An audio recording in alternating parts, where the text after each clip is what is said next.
Hello everyone, this is me Prithila. আপনারা দেখছেন আমার চ্যানেল পৃথিলাস ব্লগ।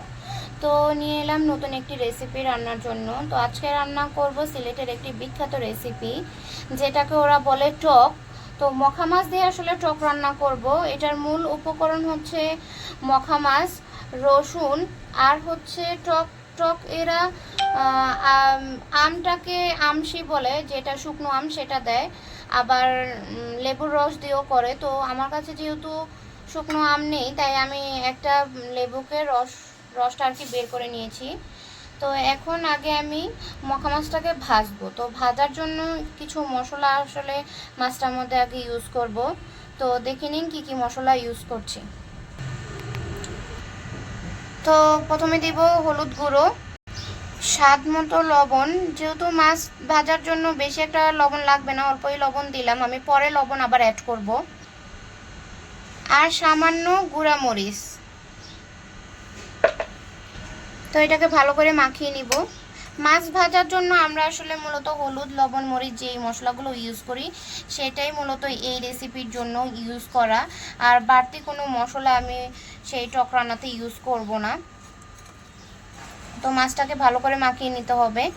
এটাকে আপনার কড়া করে ভাজতে হবে। তো মাছটা আমার ভালো করে মাখানো হয়ে গিয়েছে। তো আমরা এটাকে ভাজবো। তো বন্ধুরা, আমি কড়াইটা গরম বসিয়ে দিয়েছি মাছটা ভাজার জন্য। তো এখন তেল দিয়ে দিব। এই রেসিপিটার জন্য তেল বেশি লাগে না, তাই আমি অল্পই তেল দিচ্ছি, শুধু জাস্ট মাছ ভাজাটার জন্য। তো আমার তেলটা গরম হয়ে গিয়েছে। তো এখন মাছটা আস্তে ছাড়বো।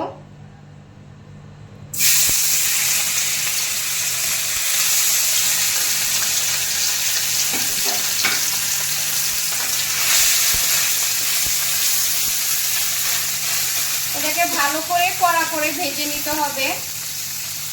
তো যদি আমরা কড়াইটা ভালো করে গরম না করি তাহলে আসলে মাছটা লেগে যায়। আমি মোটামুটি ভালো করেই গরম করেছি, কারণ ছোট মাছ এমনি একটু নরম যাতে থাকে, নয়তো আসলে লেগে যায় কড়াইয়ের মধ্যে। তো এটাকে ভালো করে কড়া করে ভাজতে হবে, বেশি নাড়াচাড়া দিব না, আস্তে আস্তেই হোক।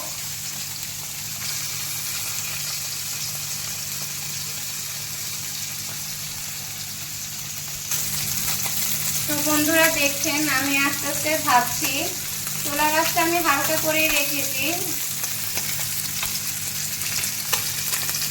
তো ভালো করে ভাজা হোক, তারপরে আমি এক পাশ হলে উল্টে দিব।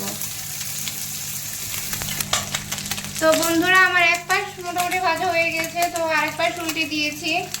তো এইভাবে আরেকটু আমি কিছু সময় রাখবো ভেজে, তারপরে নামাবো। তো বন্ধুরা আমি মাছটা নামিয়ে নিয়েছি ভেজে। এখন ফোড়নে দিব রসুন কুচিটা। তো আমার তেলটা গরম হয়ে গেছে, সেই মাছ ভাজার তেলেই আমি ছেড়ে দিব। রসুনটাকে খুব লাল লাল করে ভেজে নিতে হবে। রসুনের গন্ধটাই মূলত এই রেসিপির মেইন আকর্ষণ।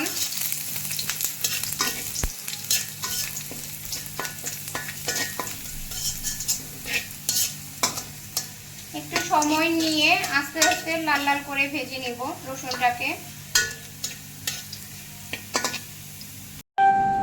এই যে লেবুর রসটা, এটার সাথে একটু সামান্য হলুদ আমি অ্যাড করব। তারপর মিক্সড করে আমি সেই রসুনের মধ্যে দিয়ে দিব। তো রসুনটা আমার ভাজা ভাজা হয়ে গিয়েছে। তো এখন আমি সেই লেবুর রসটা অ্যাড করে দিলাম। এটাকে ভালো করে কষাবো। রসুনের সাথে কিছু সময় ভালো করে এটাকে কষাবো আমি।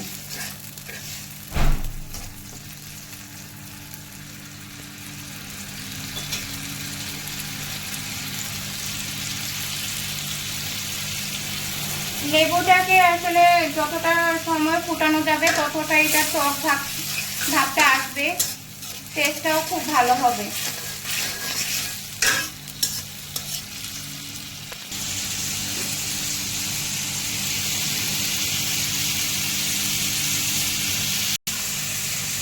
তো এখন আমি জল অ্যাড করব, জলটা একটু বেশি পরিমাণে অ্যাড করব।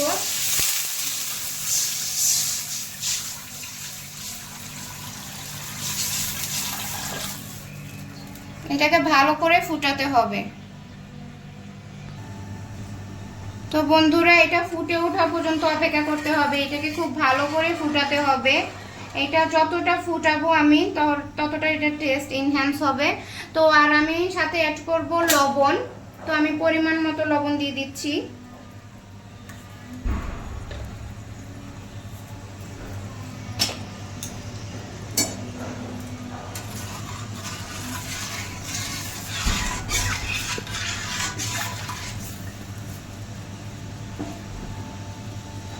সিলেটের এটা খুব বিখ্যাত একটা রেসিপি, সিলেটের মানুষ এটা রেগুলারলি খায়।